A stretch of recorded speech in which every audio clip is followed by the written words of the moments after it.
Good morning, greetings friends, and welcome to The Bright Side, your nutritional program dedicated to the understanding of the vast world of nutrition and nutritional supplementation. I'm your host, Pharmacist Ben, nutritional pharmacist from Boulder, Colorado. I use nutritional supplements where other healthcare practitioners use toxic pharmaceutical drugs and sometimes deadly medical procedures. If you suspect that there are natural nutritional roads to your vitality and health and well-being and to addressing your health challenges, whatever they may be, but you don't know where to begin, you have come to the right place. As you listen to The Bright Side every day, you are more and more in control of your body. You are more and more knowledgeable, and you know you can overcome any health challenge. That is why we are here every day on The Bright Side, helping clear up the sometimes confusing world of nutrition and nutritional supplementation. Over the last 31 years of practicing pharmacy, I have seen drug-free recoveries from diabetes, hypertension, obesity, skin diseases like psoriasis, eczema, rosacea, acne, digestive ailments, autoimmune issues of all kinds. Recoveries that by the standards of modern medicine can only be called a miracle, but what is in the world of the body, what is in the world of biology, standard operating procedure.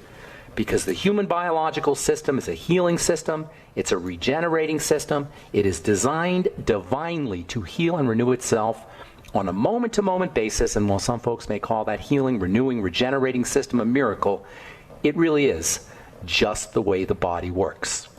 If you have questions about health, nutrition, prescription drugs, if you want to wean yourself off your meds and get on a good nutritional supplement program, we can help you do that. 844-236-6010 is our number, 844-236-6010.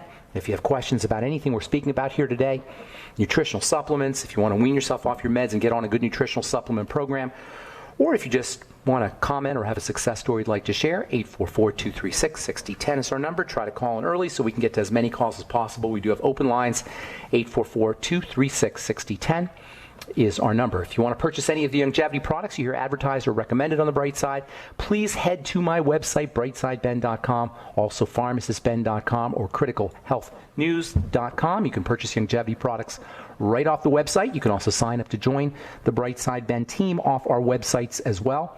brightsideben.com, pharmacistben.com, or criticalhealthnews.com, or you can call the phone team at 866-735-2470, 866-735-2470 for a one-time $25 fee. You can be in business. You can start your own business, make some money, help spread the word about the power and importance of a good nutritional supplement program, work out of your home, enjoy all the tax benefits associated with having your own business, all for a one-time $25 fee. Even if you just want to get your products at the wholesale price for a one-time $25 fee, you can do that. Call the phone team at 866-735-2470 or sign up directly off our websites, brightsideben.com, criticalhealthnews.com, and pharmacistben.com. Also would like to remind you to check out our Truth Skin Health products at truthtreatments.com. Truth Retinol 5% Gel, Truth Transdermal C Balm, Truth Transdermal C Serum, voted one of the top 150 products in the world by none other than Harper's Bazaar magazine. You can check that out in the May edition or also on our website, truthtreatments.com. Also our Truth Omega-6 Healing Cream. They're all up at truthtreatments.com, truthtreatments.com. Okay, welcome back to The Bright Side, continuing on with our discussion of the heart and heart disease and some of the more abstract ideas associated with cardiovascular health. You might say metaphysical ideas. I always found it problematic that we focus just on the physical nature of health when there's all these other dimensions, the emotional dimension, the mental dimension, even the spiritual dimension that play a role. Now, these could be considered metaphysical and airy-fairy and abstract, I understand. But as somebody who's been in the healing business now for 31 years, more than 31 years, for 35 years, I got to tell you, what I've seen is that there's a lot of folks who don't get better just by doing the physical things, just by supplementing or just by exercising or breathing correctly, all the things that are certainly important, but a lot of folks don't get better just by doing that, and I firmly believe it's because they haven't addressed these more abstract ideas about health. It's very important that if we're going to be serious about leveraging our God-given ability to heal, to recover, to live 120 plus years, we've got to take advantage of all of the dimensions of health and wellness. And this is exemplified by the metaphysical or the abstract nature of the heart, the emotional aspect of the heart, the emotional nature of the heart, the connection between the health of the heart and the health of our emotions. We talked about how the heart communicates, really speaks to the rest of the body. It doesn't speak to the body in words, it speaks to the body in electromagnetics. It speaks to the body in the language of fields, of waves, of electronics. We talked about positive emotions and healthy heart, positive emotions and heart wellness, positive emotions and what we call heart coherence. And I think that the fact that there are these metaphysical and non-physical aspects linked to the heart and the circulatory system in general, the blood in general, shouldn't be much of a surprise given the obviously critical and essential nature, critical and essential relationship between the movement of blood, the pumping of the heart, and the life force itself. Every beat of the heart generates an electrical charge. As the blood is circulating through the body, it's generating what's called a zeta potential. This electrical charge, this zeta potential, is kind of like a life force. And it doesn't get any more metaphysical than the life force, which is not measurable necessarily physically, although its correlates are measurable in electronics. But the life force itself is not measurable physically, but is undoubtedly real. And this metaphysical aspect of the heart is why throughout history, spiritual and religious wisdom have linked the cardiovascular system with the divinity and the emotional nature and the mental nature and the mind in general, the mind-body. I also believe that these seemingly non-scientific ideas are way more important when it comes to addressing heart health than this simple-minded, primitive, nursery school idea of modern medicine that it's about your cholesterol. This is childish. It's silly. Cholesterol and statin drugs and the idea that we can just jury-rig an unhealthy heart back to wellness with stents and balloons and ablations and bypasses, which are essentially the medical model's version of bubble gum and baling wire and duct tape. We duct tape our heart back together. This is the ignorance of the medical model. Now, I understand that heroic medicine has a role to play, and if you have a heart attack or stroke or an aneurysm, you're going to need duct tape and baling wire. But really what we want to be focusing on is the real causes of disease, real causes of heart disease, and the real power we have inherent in our bodies to heal, to recover, to grow, and repair. On our last few episodes, we've been talking about the intelligence of the heart brain, or the heart mind. We said the heart has a neurological nature that makes it a sort of mini brain. This is what neurocardiology is all about. Neurocardiology is not airy-fairy. It's hardcore science. And the folks at HeartMath have been talking about neurocardiology since the 1980s. The neurons, the nerve cells in the heart, are linked to the nerve cells, the neurons in the brain, and the conductivity of the heart, the pacing of the heart, the rhythms of the heart, all are related and play a very important role in how we think and how we feel.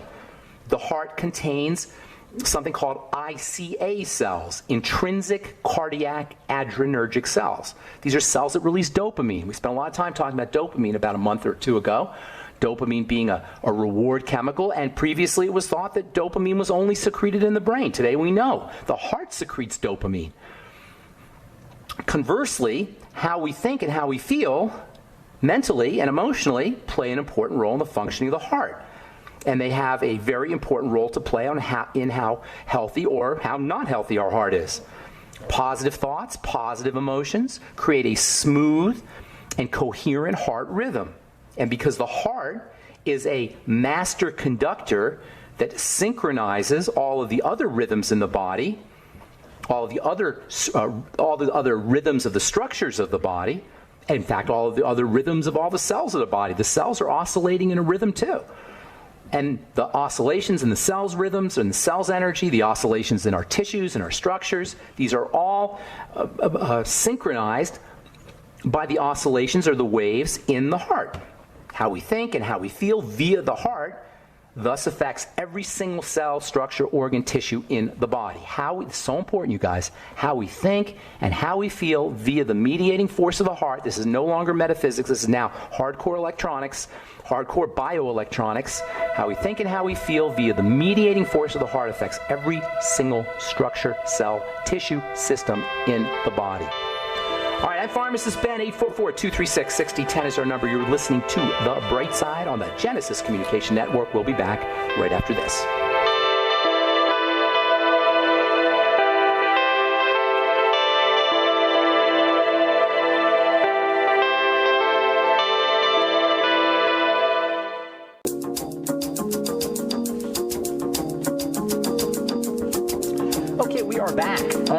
Brightside on the Genesis Communication Network. We're on the air Monday through Friday, 8 to 9 Pacific and 10 to 11 Central Time, 24/7 on the archive pages at brightsideben.com and benfuchsarchives.com.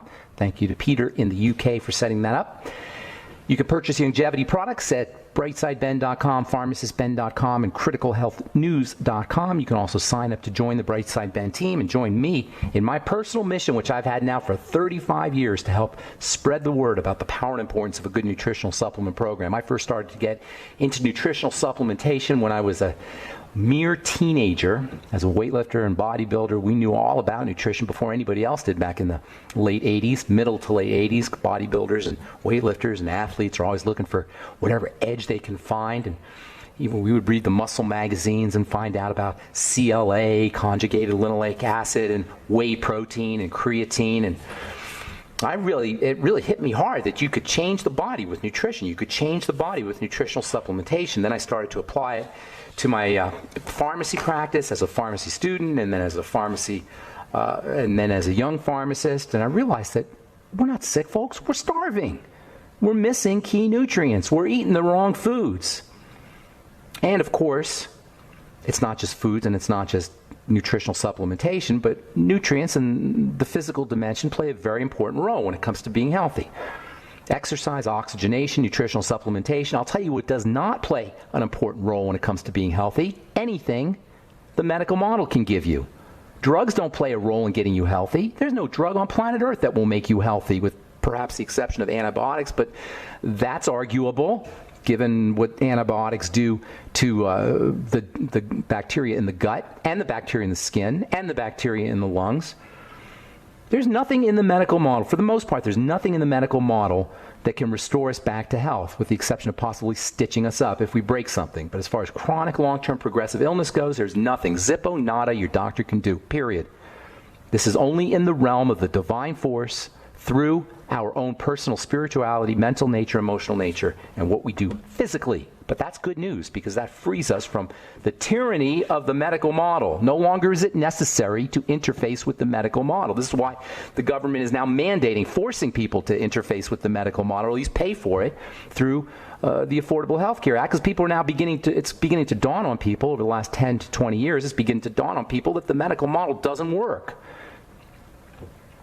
All right, 844-236-6010 is our number. Got lines open for you. We'll get your calls in our next segment. We're talking about the intelligence of the heart, all of the things the heart does for us that we don't hear about from Dr. Oz, that the medical model does not tell us about. It sounds airy-fairy, sounds metaphysical, but it plays a major role in how healthy or not healthy the heart is. Heart has a memory. Heart has a brain. The heart has neurology. This heart memory, by the way, is very interesting. There's this whole phenomena of heart transplant patients getting the memories of their donors. And this is not anecdotal. This is scientific. There are heart transplant patients who not only get the hearts of their donors, but they get their memories too. According to Dr. Paul Pearsall, who's a cardiologist, he wrote a book called The Heart's Code. Great book, by the way. If you know anybody, or if you have any heart health issues or know anybody with any heart health issues, get The Heart's Code, Dr. Paul Pearsall, Pearsall. He writes in the book about numerous reports of emotions and memories and experiences being transferred along with the transplanted heart, memories and emotions and experiences being transferred from the donor to the recipient. In the book, The Heart's Code, Dr. Pearsall talks about over 70 heart transplant recipients and describes different stories, various stories, of patients who want to eat foods that they never liked before, or becoming athletic when they weren't athletic before, developing skills that they never had before, all based on the habits and the hobbies and the predilections of the previous owners of the heart. Now tell me how that works if the heart doesn't have a memory, if the heart doesn't have a brain. One very interesting example was this lady named Claire Sylvia, Sylvia. She got the heart from a donor who was an 18-year-old man from Maine. He died in a motorcycle accident. And after her surgery, all of a sudden, Sylvia started to like beer. She never liked beer before. All of a sudden, she started becoming a beer connoisseur. Then she developed this uncontrollable urge to eat fried chicken, and she never liked chicken before. And green peppers. She never liked green peppers. All of a sudden, she loved green peppers. And then she started to behave more aggressively and impulsively, and she'd have recurring dreams about a man named Tim. And she did some research via newspapers and obituaries. Hospitals don't like to tell the transplant or any transplant donors who the recipients are.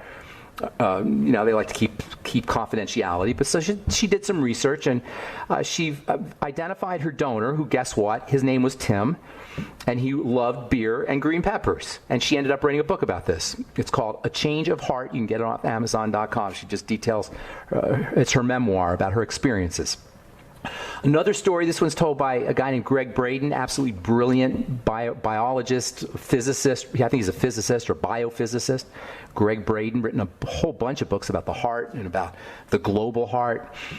Got a lot of YouTube videos. Braden, B-R-A-D-E-N, Greg Braden. He tells the story of an 80-year-old woman who got the heart of a 13-year-old boy, and pretty soon she started craving Kentucky Fried Chicken, which she never liked before. And as it turns out, of course, the 13-year-old boy loved Kentucky Fried Chicken. He would eat it almost every day. One of my favorite stories, this might be my favorite story actually, this is a Greg Braden story. It's about a girl who's given the heart of a victim who was murdered. It was a woman who was murdered, and the murder was unsolved. So the heart was okay. So they took the heart, they put it into this 13-year-old girl. And then pretty soon, this 13-year-old girl who had the new heart, who had the heart of the murder victim, she began having nightmares. And in the nightmares, she's being chased by some guy. And eventually, you probably know where this is going. And eventually, she goes into psychotherapy. She's able to describe the man chasing her in her nightmares. And they get a forensic artist, and he draws a picture of the man based on the little girl's description. They catch the guy. He gets convicted. He gets sentenced. All based on the information coming from the heart, coming from the murder victim's heart. That's a Greg Braden story. I got that one off YouTube. So more and more, we're understanding how the heart and its functions and its abilities far transcend its role as a muscular pump, as a mechanical pump. This idea of a muscular pump and a mechanical pump is also wrong, by the way. The idea that the heart pumps the blood throughout the body, it doesn't even make physics sense. The blood is this heavy, thick liquid, viscous, sticky liquid, and it has to go through 50 to 60,000 miles of blood vessels, some of them microscopically small, and it has to do it in a big circle around the body.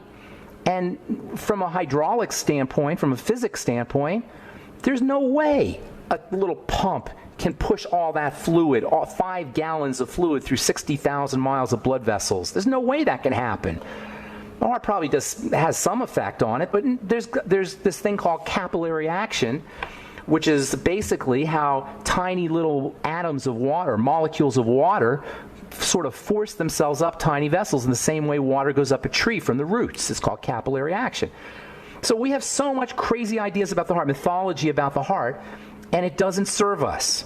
The notion of the heart as an electromagnetic field, a field generator, as an electromagnetic field generator, is just one of the ways that we're bursting the bubble, the idea, the meme of the heart as a pump and the heart disease is being subject to cholesterol deposits and egg yolks. So much more to say here. But we got to take a break, and we'll come back with your phone calls as well. 844-236-6010 is our number. You're listening to The Bright Side. We will return right after this.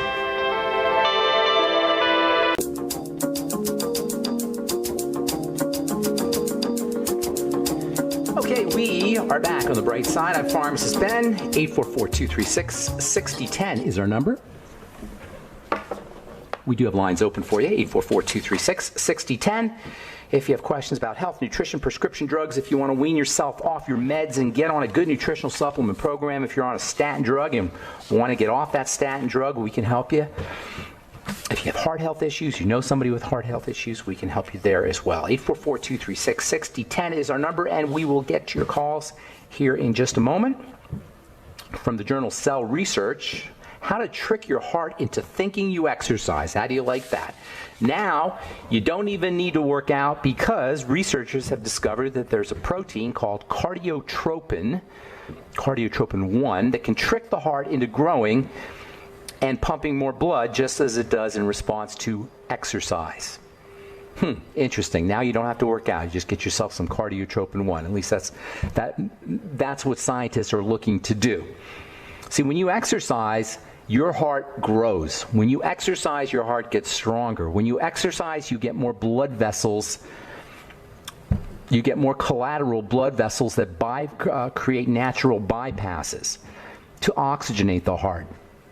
When you exercise, your heart is healthier. Could it be that our epidemic of heart disease is more about our sedentary lifestyles than it is about cholesterol? Very good chance. Well, now you can get yourself some cardiotrope, and you don't even have to go to the gym. Actually, you still have to go to the gym because this stuff's not out yet. They just started doing this research. This is from today, actually, August 8th, 2017.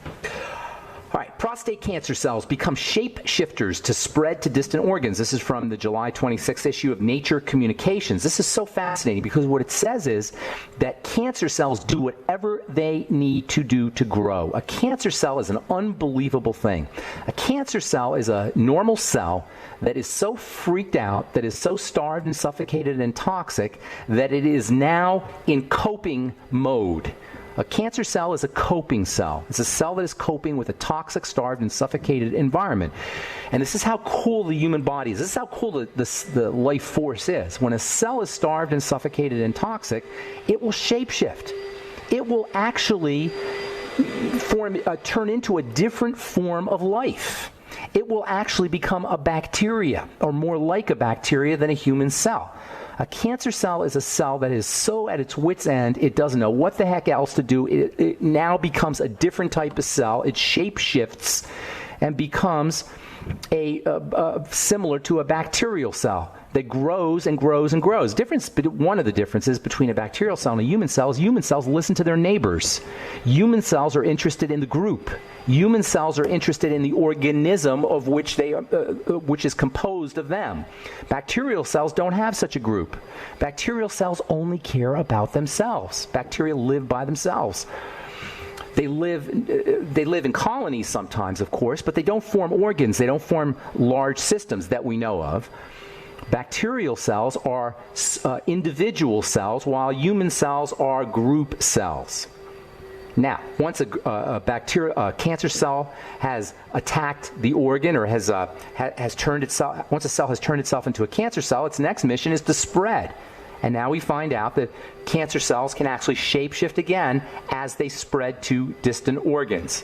This allows them to squeeze into different parts of the body, squeeze between different tissues, this shape-shifting property.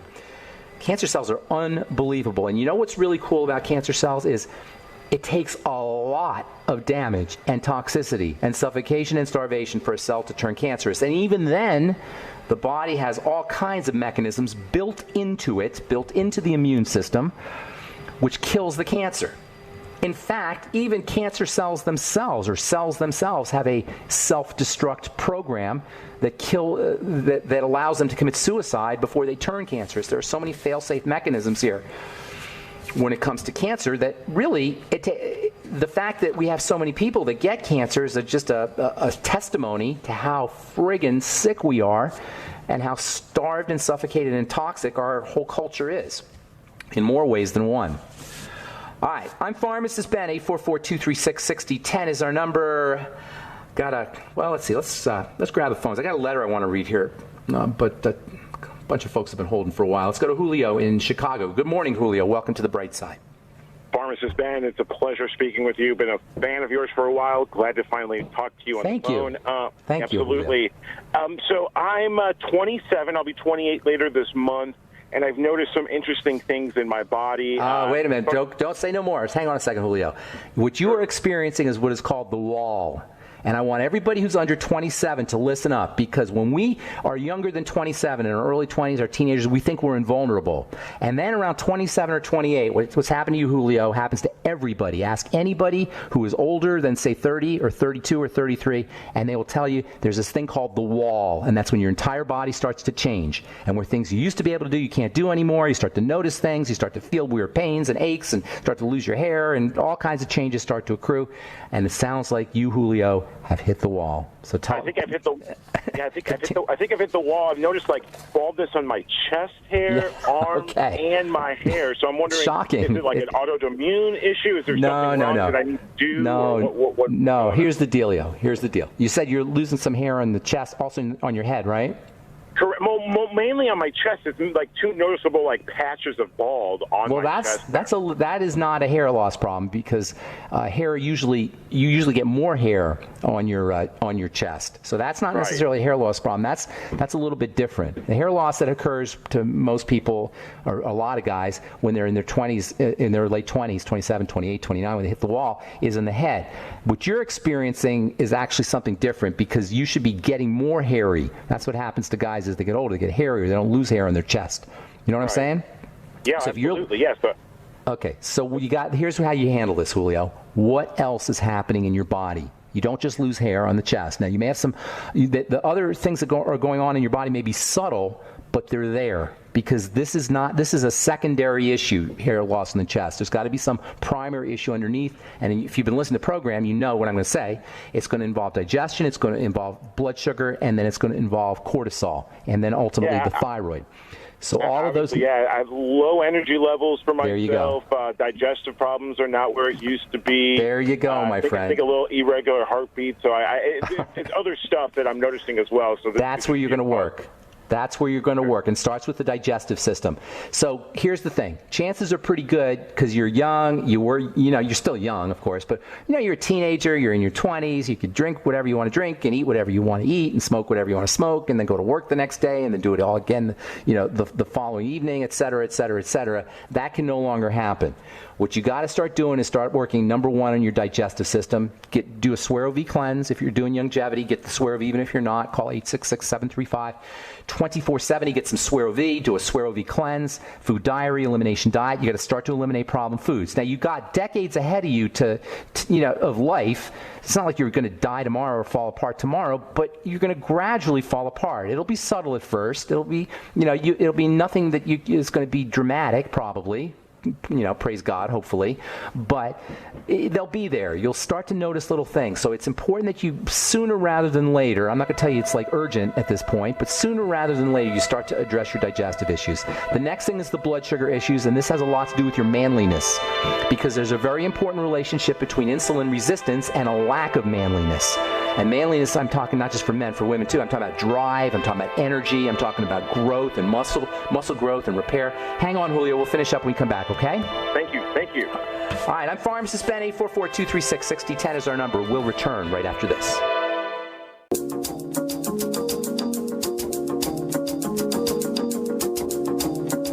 We're back on the bright side. 844-236-6010 is our number. Talking to Julio in Chicago. Julio. Yes, everything you're describing is what we all have to do. 28 or not, sick or not, healthy or not, whatever. These are all the things we all have to do. We got to work on the digestive system, and if you're never done anything really specifically for your health, if you're just kind of living your life, you want to start off with a Suero V cleanse. Hit the reset button. Fast for a couple of days. If you don't, either fast or do a Suero V cleanse. Then you do a food diary. You write down everything you eat, starting with trying to eat as simply as possible, just single kinds of foods. Instead of a tuna fish sandwich, just have a piece of tuna. Instead of a peanut butter and jelly sandwich, just have a peanut kind of thing. So you can isolate the problems, and it's usually your favorite food. So that's a good place to start. And then you start eliminating those foods, and you patch simultaneous with the food elimination. You patch up the gut with probiotics, fermented foods, vegetable juices, aloe vera gel. This is like a bright side primer on how to take care of yourself, no matter what the heck you're dealing with. Your diagnosis doesn't matter. Aging is the same as a disease, even though I'm not saying aging is a disease, but you got to do the same things for aging that you do for a dis-ease or for anything, just to be healthy. Suero V cleanse / fast. Food diary, elimination diet, patch up the gut with everything you can think of to patch up the gut. Calorie restriction and then intermittent fasting will also help. The ketogenic diet will also help. The next step is insulin and blood sugar. And as I was saying before the break, the male system, and I don't want women to think it's just guys, it has to do with testosterone, which women make too. It's about building. It's about growth. It's about repair. It's about drive. And the more sugar we eat, the more feminized we become. The more insulin resistant we are, the more difficult it is for the body to become anabolic, to build and to grow. So keeping your sugar intake down. Sugar is given to the masses for domestication by governments, and by sugar I'm including grains. Do you understand this? Why do you think sugar is like subsidized? Why do you think sugar costs $1 a pound or $2 a pound and never goes up in price?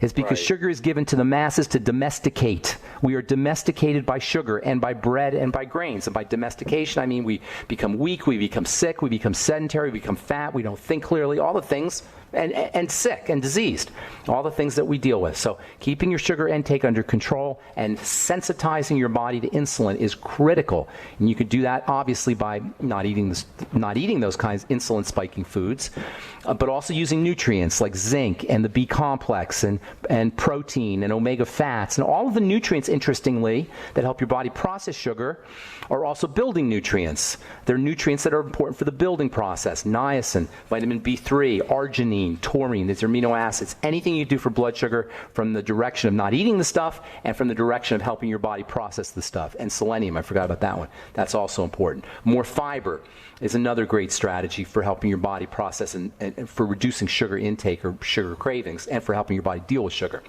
And then, this is so important, Julio, what I'm going to say here, relax. We got to relax the body, lighten up, psychologically, emotionally, mentally, spiritually. We got to feel safe. Under conditions of lack of safety, the body will not grow and repair maximally to the degree that we're out of safety. If we're completely out of safety, growth shuts off. Ask anybody who's taken prednisone for a long period of time. One of the classic side effects of prednisone is bone deterioration, tissue deterioration, collagen deterioration while we get fat. If you want a classic example of how our bodies decay and deteriorate, just look at the side effect profile of prednisone. You know what I'm talking about, Julio, the drug prednisone? No, I've never actually heard of that drug. Prednisone I usually stay away from those drugs. Okay, prednisone is a medication that is given to duplicate cortisol when you're inflamed or you have an allergy or an allergic reaction of some kind. So they give you prednisone, which is basically cortisol. And the side effects of prednisone, which are notorious, it's known as one of the most toxic drugs of all, and that's saying something. The side effects of prednisone are like what happens to us when we age. So that gives you proof positive that, of the relationship between stress hormone and aging, or stress hormone and disease, and stress hormone and bodily deterioration. Relax stress hormone. Now, psychological and emotional stuff, absolutely, but there's also physiologic reasons why cortisol goes up. Oxygenation, for example, will make cortisol go up. Too much body fat will make cortisol go up. Of course, sugar and digestive toxicity will make cortisol go up too. So relaxing the body, using anti-cortisol supplementation, pregnenolone, we talk about that all the time on this program, progesterone cream for men as well as for women, selenium, vitamin A, vitamin E, all of these have an anti-stress hormone effect. Essential fats. So using all of your nutritional supplements to balance out cortisol, and make sure you're practicing deep rhythmic breathing, deep, slow, rhythmic breathing, as well as a little bit of exercise. Julio, I got to motivate. I hope I helped you out, buddy, and thank you for the kind words. I appreciate it. Thank you for everything. Thank you. All right, Ben. take care, man. Have a great day. All right, let's go to Glenn in Texas. What's up, Glenn? Good morning. Welcome to the bright side. Hi, how are you today? I am good. What's going on, my friend? Well, I wanted to call you. A friend of mine recommended I call you. Her name is Paula Purcell. She also lives down here in Houston. And my son spoke with her the other day and said that she had made a lot of progress with an autoimmune condition she had. Well, wait, hang on a second, Glenn. She called me already? I've spoken to her on the phone? Yes, sir. I believe you have. She said you may remember, you may not. Her name is Paula. Okay. Okay, well, hang on before you continue. What was her autoimmune disease? Do you know? You know what? She didn't tell me. Okay, no worries. And I gave her a protocol? Yes, sir. And it helped her? I believe so. Yes. Well, that's good news. I like hearing that. So go ahead. Yeah, well, I thought maybe you had talked to her, you remembered her. But anyway, you know, I talk to so many people on the phone, it's hard for me to keep track. I'm sure if I talk to her a little bit, I'll remember. But the protocols I gave her for autoimmune disease, guess what, Glenn?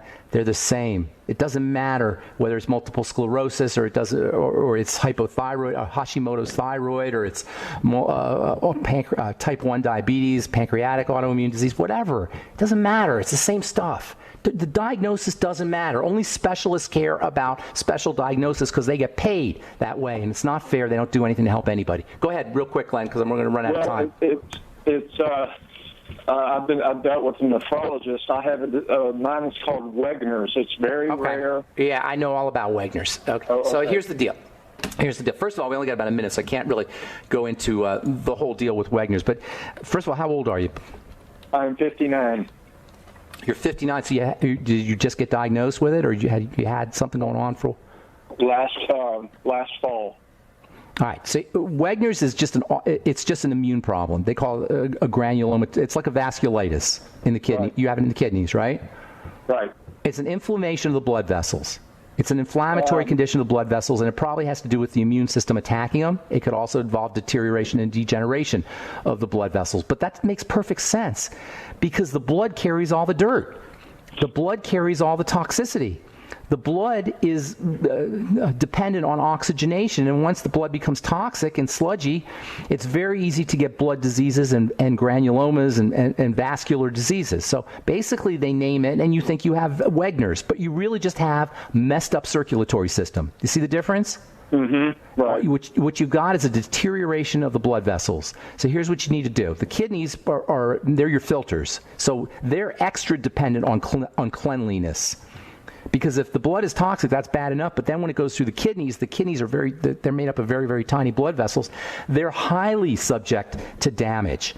And this is why kidney disease is so epidemic. So you got to first and foremost clean your blood. The blood gets dirty. How does the blood get dirty? From food, right? Have you listened to this program before, Glenn? This is my first time. All right, you've got to focus on food. The blood gets dirty from food. That's the main way. Now, if you're injecting things through the skin, that's another story. I'm assuming you're not doing that. So It's food. Food. Now, that means just run the archive back of what I just told Julio. It's the same thing. Focus on food. Do you see how our bodies break down generically? It's not a special issue. So you got to focus on food, do the Swear-O-V cleanse, food diary, elimination diet, the whole story. You're going to need to focus on sugar. Sugar destroys blood vessels. Sugar destroys a lot of things, but especially blood vessels when it becomes elevated. If you're 59, the odds are 99 to 1 that you've got dysglycemia, i.e. messed up blood sugar. Are you diabetic? Have you been diagnosed that way? No, sir, I have not. Okay, so consider yourself a diabetic, all right? Treat yourself like a diabetic. Do all the low sugar things we just talked about, Julio. Use nutritional supplementation. You know, it's the same thing, and I'm out of time. If you like, why don't you send me an email, ben@ksco.com, put your phone number, and I'll call you back, okay? Okay, I'm sorry, what's your email again? Ben, B-E-N, at K for King, S for Sam, C for Cat, O for Oscar.com. All right, give me a couple days too. All right, buddy. Thank you for your call, Glenn. You guys, do you see all our diseases are the same thing, and once we nail that down, we will be free from this medical model that has enslaved us. All right, I'm Pharmacist Ben. 844-236-6010 is our number, and I guess that doesn't matter, does it? We'll be back tomorrow on the bright side. Have an awesome, wonderful, beautiful, spectacular day. We'll talk to y'all later. Bye for now.